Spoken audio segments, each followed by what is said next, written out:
I want to speak on the subject of integrity. Everybody say integrity. Integrity is an uncompromising adherence to moral and ethical principles. Integrity is soundness of moral character. One word, integrity is honesty. And here's my definition if you're taking notes. My definition of integrity is doing right whether someone is watching you or not. What did I say? A lot of folk do right as long as they know eyes are on them. But integrity has to do with what you do when you leave here. When you get in your own house, your own apartment, your own condo, even in your own car. Integrity has to do with what goes on. Everybody say behind closed doors. I know I'm not going to get too much help, but I got enough strength. Integrity is doing right whether someone is watching you or not. Is doing right in the sight of God. Some people are more impressed with each other than they are with God. I don't know how they get in their mind. It's all right if God sees me. I just don't want pastor to see me. And you know, you have folk, they act one way around the pastor, around folk who they perceive to be holy, and then they act another way. You know, they wouldn't dare cuss in front of me.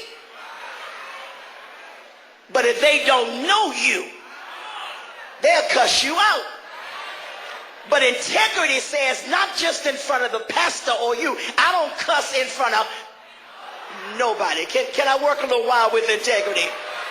And you see, every now and then, the enemy sort of plagues me with giving you stuff that tickle your ears and stuff that's sugar-coated and smoothed over as if you can ease on down the road and you're not responsible for your actions. But if, in fact, God has made me the watchman of your soul, I must tell you the truth, the whole truth, and nothing but the truth, so help me God. Otherwise, I am accountable to God to everything I tell you.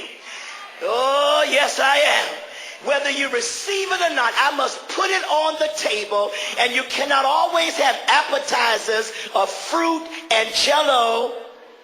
You've got to have some spinach and peas and carrots and all that other stuff you don't like that's in the word of the Lord. You see, we can't preach every Sunday to make you feel good. You have enough of those Sundays where you feel good, but every now and then the enemy will make you think you all right because you jump and shout and sing and holler, but you don't have no integrity. So every now and then I gotta tell you that you're jumping and shouting and singing and hollering don't mean nothing if you have no integrity, if you don't have no character, if you ain't a good person. I gotta tell you, it don't matter how high you jump and how loud you holler if you don't treat people right. I gotta tell you, it don't matter how you speak in tongues in here if you can't say hello in English when you get out there. Somebody shout integrity.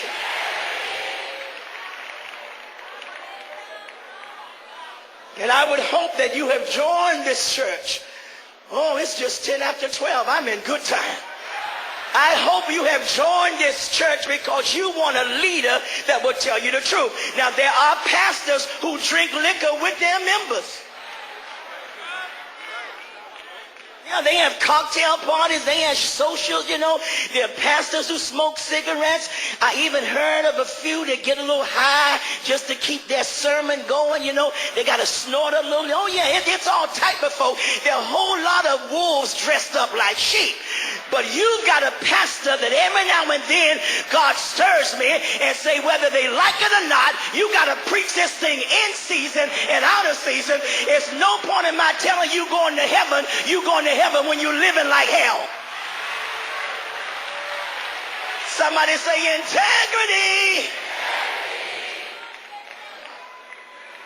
It's a subject that has nothing to do with singing and shouting and praising the Lord, because I've seen people run up and down these aisles and shout and even get slain in the spirit, but when they get out that door, they are another person, and sometimes even before they get out of the door, another spirit is overtaking them, and they want to fight you in church.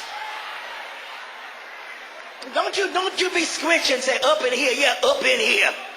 I know, as pastor, I know what's up in here, and we got some of everything up in here, up in here. Some committing adultery. We got liars sitting up in here. Some of y'all drinking liquor up in here. Some of you sitting up in here high this morning. Don't think, oh, pastor don't know. That's what you think. Oh, I know. But the Bible says, let the wheat and the tare grow together, and don't you try to separate. You preach the word and let the word get the hell out of them. What you say about that? Anybody ever had the word to get that hell out of you? Hey, anybody had that message to come right where you live and the hell was preached right out of you? Shake somebody's hand and tell them he'll preach the hell out of you.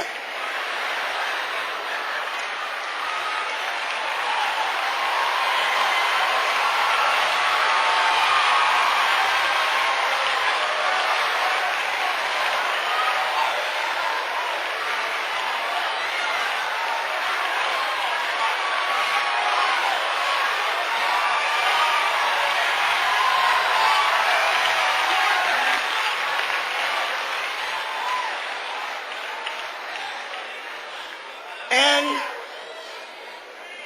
the enemy would be very pleased as long as we enjoy the music and the praise, and nobody ever tell you it's wrong for you to have somebody else's husband.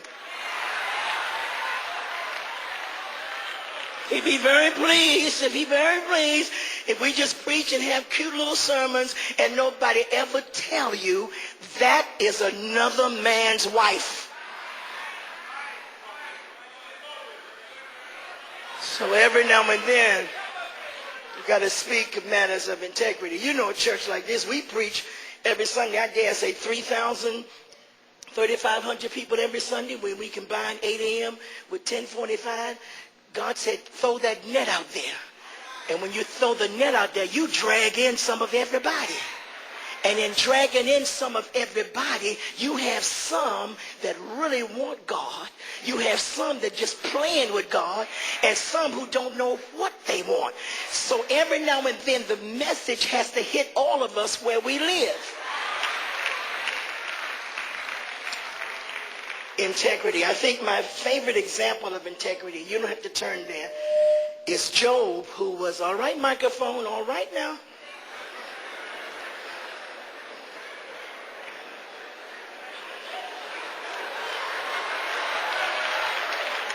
Look at somebody, tell them the devil is a liar. Think my favorite character about integrity is Job. Everybody say Job. Now you know the story. Most of you, all of you should know the story of Job, but he was tested in every area. Lost everything he had, everything destroyed, all of his children died at one time, his house, everything he had, he went down to zero. I don't believe there is anybody, if you read the life of Job, there is nobody who experienced as much calamity and devastation as Job, to lose everything, including his health. But what Job had going for him, as we see in the New King James Version of Job chapter 2 and verse 3, the Lord said to Satan, have you considered my servant Job? There's nobody like him on the earth. He's blameless. He's an upright man. He fears God, and he shuns evil. In other words, Job was successful because he had a reverence of God. There are certain things that Job could not do and would not do because he feared there was a God. And when I listen to the television, look at the television, listen to the radio, and see how somebody can just walk someplace and just kill people and just shoot people, and take a 14-year-old girl and kill her and shoot people. I'm saying these people have no fear of God. there could not have been any, oh, I'm going somewhere. There could not have been any principles of God laid in them. That's why you got to check a person's background and check their mama and check their grandmama, because you see, when you have been around God, there's certain things that in your conscience, unless you're mentally disturbed, that you cannot do. It doesn't even come in your mind. All right, I'll give you an example. As broke as some of us have been in here, I've been down, I can't say down to my last dime. I've been down to nothing, but it never came in my mind to rob a bank.